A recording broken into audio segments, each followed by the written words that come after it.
Hey, what's up, everyone? Hope you're doing good and getting some solid laps in because there's a pretty substantial update that just landed for Project Motor Racing, and it honestly changes more than it might look like at first glance. This is update 1.5.0.3, and I want to take some real time to walk through what's changed, how it feels, and why some of these adjustments matter way more once you're actually on track rather than just skimming patch notes. One of the biggest additions is a brand new situational awareness display on the HUD that shows cars around you in real time. This has been something players have been asking for since early builds, especially anyone racing door-to-door or in close AI packs.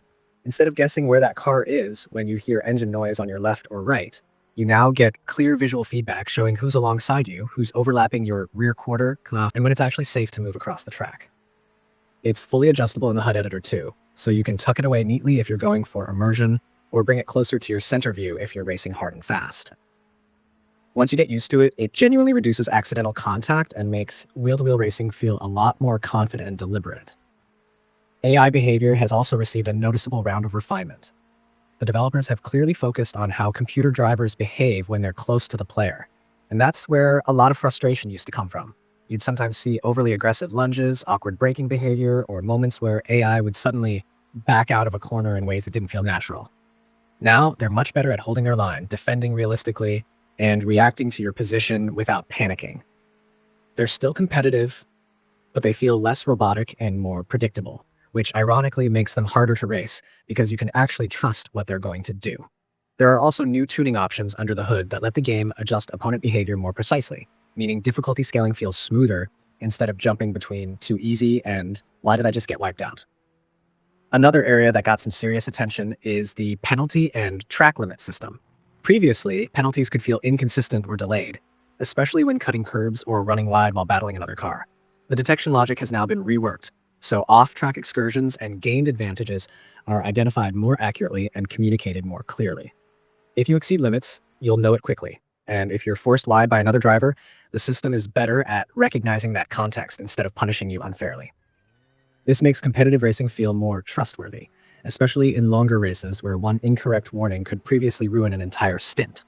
There are also quality of life changes that might sound minor on paper, but really improve day-to-day gameplay. Field of view settings have been reorganized, so cockpit and external cameras can be adjusted separately, which is huge if you like realistic interior views but still want cleaner replays or chase cams. HUD elements like the virtual mirror and overlays can now be repositioned more freely, letting you fine-tune your screen layout instead of fighting it. These are the kinds of updates that don't get flashy headlines, but quietly make the sim feel more polished and respectful of player preferences.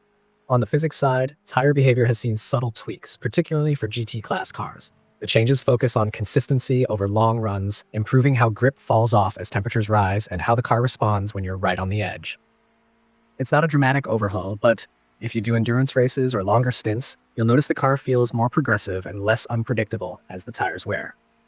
Combined with small balance fixes across several cars, races feel more stable without losing that sense of challenge.